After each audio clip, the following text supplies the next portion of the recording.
दोस्तों, आप सबको पता है कि हिटलर ने कितनी क्रूरता से अपने विरोधियों का कत्लेआम किया था। वामपंथी विचारधारा के लोग, किसान मजदूर के पक्ष में बोलने वाले लोग, किसी को उसने नहीं बख्शा था। यहूदियों के नरसंहार के लिए तो उसने गैस चेंबर बना रखा था। हिटलर के क्रूरता के और तमाम वाक्यों से आप रूबरू हैं, लेकिन कभी आपने सोचा है कि हिटलर इंसानियत को कलंकित करने में सफल कैसे हो गया? कोई उसकी क्रूरता पर रोक क्यों नहीं लगा सका? इस सवाल का जवाब हिटलर के ही देश जर्मनी के कवि फ्रेडरिक गुस्ताव एमिल मार्टिन निमोलर ने दिया है। अपनी मशहूर कविता पहले वो आए में सुनाते हैं और सुनिए क्या कहा उन्होंने। पहले वो आए कम्युनिस्ट के लिए मैं खामोश रहा क्योंकि मैं कम्युनिस्ट नहीं था। फिर वो ट्रेड यूनियन वालों के लिए आए, मैं खामोश रहा क्योंकि मैं ट्रेड यूनियन में नहीं था। फिर वो यहूदियों के लिए आए, मैं खामोश रहा क्योंकि मैं यहूदी नहीं था। फिर वो मेरे लिए आए, अब मेरे लिए बोलने के लिए कोई नहीं बचा था। मतलब समझ गया। हिटलर की क्रूरता के उस दौर में ज्यादातर लोग ये सोचकर खामोश बैठे थे कि मुसीबत पड़ोसी के घर आई है, दूसरी जाति और संप्रदाय के लोगों पर आई है, उन लोगों पर आई है जो उनकी विचारधारा के नहीं है। हिटलर के यमदूत उन्हें नहीं बल्कि दूसरे लोगों को मार काट रहे हैं। उनका घर परिवार सुरक्षित है, उनके आशियाने पर कोई आंच नहीं। लेकिन वो क्या कहते हैं? लगेगी आग तो आएंगे घर कई जद में, यहां कोई केवल मेरा मकान थोड़ी ही है।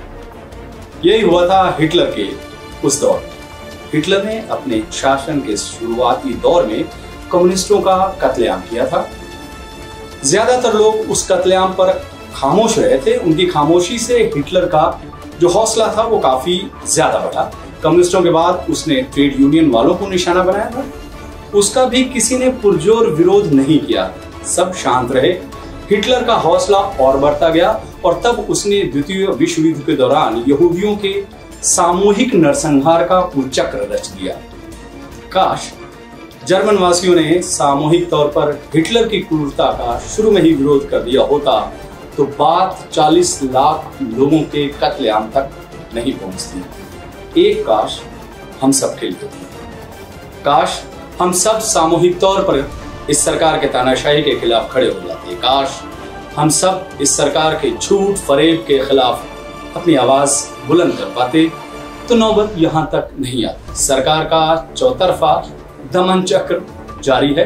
मीडिया संस्थानों को घुटने पर लाने के लिए साम दाम दंड भेद सबका सहारा लिया जा रहा है। Income tax, ED, enforcement directorate से छापे मरवाए जा रहे हैं, लेकिन ज्यादातर लोग खामोश। लोगों के फोन हैक किए जा रहे हैं, उनके बेडरूम में झांका जा रहा है, ताका झाकी हो रही है। विरोधियों के लैपटॉप और मोबाइल में आपत्तिजनक दस्तावेज अपलोड भी किए जा रहे हैं ताकि उन्हें जेल भेजा जा सके, लेकिन हम सब खामोश हैं। संसद में सफेद झूठ बोला जा रहा है कि ऑक्सीजन की कमी से एक भी आदमी की मौत नहीं हुई, लेकिन फिर भी हम सब खामोश हैं। राफेल की दलाली में किसने कितनी दलाली खाई, इसकी जांच फ्रांस में हो रही है, लेकिन हम अपने देश में खामोश हैं, चुपचाप हैं। अन्नदाताओं को आतंकवादी, गुंडा, मवाली बताया जा रहा है, लेकिन हम खामोश हैं। विरोधी दलों और विपरीत विचारधारा के लोगों को सरकारी उनका दमन हो रहा है, निर्दोष लोगों को जेल में सड़ाया जा रहा है, लेकिन हम सब खामोश हैं। हमारी इस खामोशी का आखिरी अंजाम क्या होगा, इस सवाल का जवाब तलाशने की जिम्मेदारी मैं आप पर छोड़ता हूं।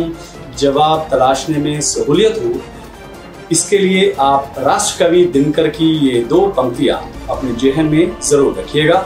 समर शेष है नहीं पाप का, भागी केवल व्याप, जो तटस्थ है समय दिखेगा, उनका भी अपराध। नमस्कार, आप देखते रहिए INC TV।